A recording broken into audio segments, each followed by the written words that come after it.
En plus de toutes les options que nous avons vues jusqu'à présent, nous allons voir aussi l'onglet Effets, qu'on peut trouver juste ici.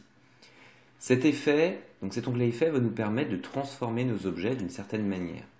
Par exemple, cet objet-là que nous avons créé dans le chapitre précédent sur les masques d'écrêtage, nous allons pouvoir lui créer un effet 3D, extrusion et biseautage. Donc en fait, on va pouvoir choisir l'angle dans lequel on va pouvoir créer notre objet 3D qui sera créé à partir de cette étoile. Je ne touche pas les angles, on va dire que c'est bon, je fais OK.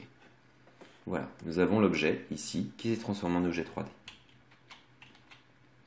Ensuite, nous allons avoir différentes options, comme par exemple, imaginez je tire un trait comme ceci.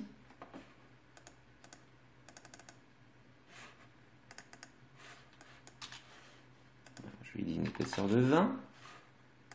Voilà. Et je fais dans Effet, Déformation, Arc. L'arc, il va tordre cet objet-là et lui donner un aspect d'arc. Je fais OK. Et voilà. Donc là, il m'a créé juste un arc avec une courbure rouge qui correspond au trait rouge et l'intérieur qui sera en noir qui correspond au remplissage de la forme.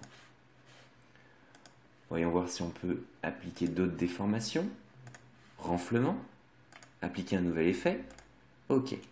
Il a appliqué un nouvel effet sur la forme que je venais de créer. Donc ces différents effets pourront vous faciliter la vie, surtout s'il s'agit de transformer ou de rajouter quelques petites courbures ou quelques déformations.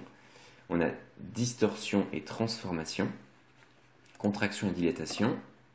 On va voir qu'est-ce qu'on arrive à faire avec ça. Je fais OK. Voilà, il a complètement explosé mon objet. Donc vous voyez qu'on va pouvoir s'amuser à créer des effets très spécifiques avec ça. Maintenant, je reclique sur mon étoile ici. Je peux aller dans Effets et aller dans Artistique, Aquarelle. On a différents effets artistiques. Je prends Aquarelle.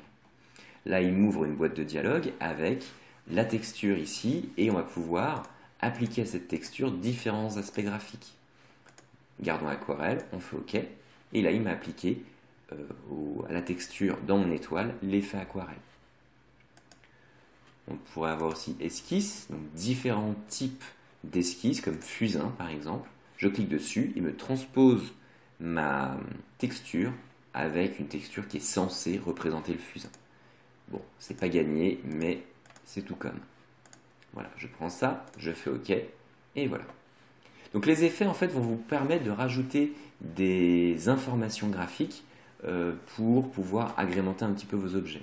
C'est vrai qu'on a beaucoup d'objets en vectoriel qui sont très plats avec des couleurs comme l'objet ici qui sont uniformes. Grâce à ces options-là, on va pouvoir transformer ces objets et leur donner des aspects un tout petit peu plus dynamiques.